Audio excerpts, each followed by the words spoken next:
আজকের রেসিপি অমৃত স্বাদের সাবুদানার পায়েস। এই গরমে ঠান্ডা ঠান্ডা সাবুদানার পায়েস খেতে অসম্ভব ভালো লাগে। এইভাবে যাকে বানিয়ে খাওয়াবেন আপনার প্রশংসা করতে বাধ্য হবে, এতটাই টেস্টি হয়। আশা করছি রেসিপিটা আপনাদের ভালো লাগবে। নমস্কার বন্ধুরা, রূপাস কিচেনে সবাইকে স্বাগতম। তাহলে চলুন দেখে নেওয়া যাক। শুরু থেকে শেষ পর্যন্ত দেখার জন্য আপনাদের কাছে অনুরোধ রইল। সবার প্রথমে একটা মিক্সিং বোলের মধ্যে নিয়ে নেব 1 কাপ সাবুদানা। ওজন হিসাবে 200 গ্রামের মতো সাবুদানা আছে। 2-3 বার জল বদলে বদলে ভালো করে ধুয়ে নিতে হবে। ভালো করে ধুয়ে নেওয়ার পর অল্প করে জল দিয়ে ভিজিয়ে রেখে দেব 15 থেকে 20 মিনিটের জন্য। দেখুন একদম অল্প করে জল দিয়েছি। অতিরিক্ত জল দিয়ে সাবু ভেজাতে যাবেন না, মানে ঠিক সাবুর যতটা লেয়ার ততটাই জল দিতে হবে। 20 মিনিট পরে দেখুন সাবুগুলো ভিজে নরম হয়ে গেছে আর সাবুর মধ্যে একটুও জল নেই। এবার এই সাবুদানাগুলোকে মেখে একটা ডো তৈরি করে নেব। রুটি পরোটা করার জন্য যেমন ডো তৈরি করা হয় ঠিক সেই রকম।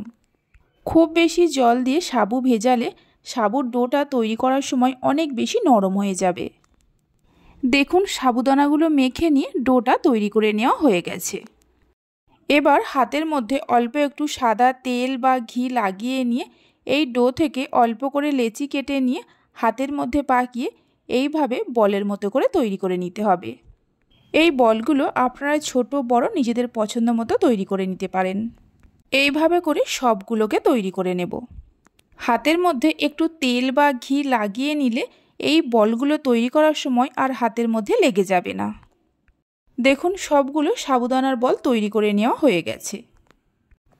এবার একটা কড়াতে 1 লিটার গরুর দুধ নিয়েছি। দুধটা হাই ফ্লেমে ফুটিয়ে নেব। এখানে আমি গরুর দুধ দিয়ে বানাচ্ছি, আপনারা যে কোনো প্যাকেট দুধ দিয়েও বানাতে পারেন। দুধ যখন ফুটে উঠবে ফ্লেমটা একদম লোতে করে দিয়ে দেব মিছরি। এখানে আমি 150 গ্রামের মতো মিছরি দিয়েছি। মিছরির পরিবর্তে আপনারা চিনিও দিতে পারেন। মিষ্টি আপনারা পায়েসের মধ্যে যেমন খাবেন সেই মতো কম বেশি করে মিছরি দিতে পারেন। 4 চামচের মতো গুঁড়ো দুধ দিয়ে দেব। গুঁড়ো দুধটা দেওয়ার পর খুব ভালো করে মিশিয়ে নিয়ে মিডিয়াম ফ্লেমে কিছুক্ষণ জাল দিয়ে নেব, মানে যতক্ষণ না মিছরিগুলো গলে যায়। প্রায় 3-4 মিনিট জাল দিয়ে নেওয়ার পর দেখুন মিছরিগুলো খুব সুন্দরভাবে গলে গেছে। এই সময় দিয়ে দেব যে সাবুদানার বলগুলো তৈরি করে রেখেছিলাম। 3টে এলাচকে থেতো করে নিয়ে দিয়ে দেব। সাবুদানার বলগুলো দুধের সঙ্গে হালকা হাতে মিশিয়ে নিয়ে মিডিয়াম ফ্লেমে 15 থেকে 20 মিনিট সময় ধরে জাল দিয়ে নেব। জাল দেওয়ার সময় মাঝে মধ্যে হালকা হাতে একটু নাড়াচাড়া করে দিতে হবে, তা না হলে তলায় লেগে যেতে পারে। সাবুর এই পায়েসটা খেতে এতটাই ভালো লাগে যে একবার এইভাবে না বানিয়ে খেলে বুঝতে পারবেন না। বাড়িতে বানালে খেয়ে কেমন লাগলো অবশ্যই আমাকে কমেন্ট করে জানাবেন। 20 মিনিট জাল দিয়ে নেওয়ার পর দেখুন দুধ আগের থেকে অনেকটা ঘন হয়ে গেছে আর সাবুদানার বলগুলোও দুধের মধ্যে ভেসে উঠেছে। তার মানে বুঝে নিতে হবে পায়েসটা রেডি হয়ে গেছে।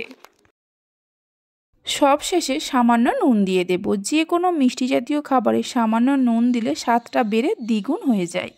নুনটা দেওয়ার পর মিশিয়ে নিয়ে ফ্লেমটা বন্ধ করে নামিয়ে রেখে পায়েস ঠান্ডা হতে দেব। ঠান্ডা হয়ে যাওয়ার পর দেখাচ্ছি, দেখুন কত সুন্দর হয়েছে।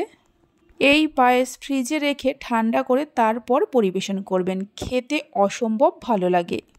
আর একবার বানালে মাঝে মধ্যেই বানাতে ইচ্ছে হবে। আশা করি দেখে নিশ্চয়ই বুঝতেই পারছেন কতটা লোভনীয় হয়েছে। দেখতে সুন্দরের জন্য 2-3টে পেস্তা বাদাম নিয়ে গ্রেট করে দিয়ে দেব আর অল্প একটু কেশর নিয়ে দিয়ে দেব। তবে পেস্তা বাদাম আর কেশর যদি বাড়িতে না থাকে তাহলে নাও দিতে পারেন।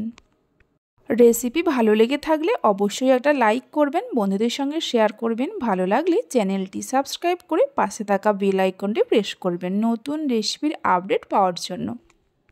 তাহলে চলুন ভিডিওটা আমি এখানেই শেষ করছি। আপনারা সবাই ভালো থাকবেন, সুস্থ থাকবেন। ধন্যবাদ।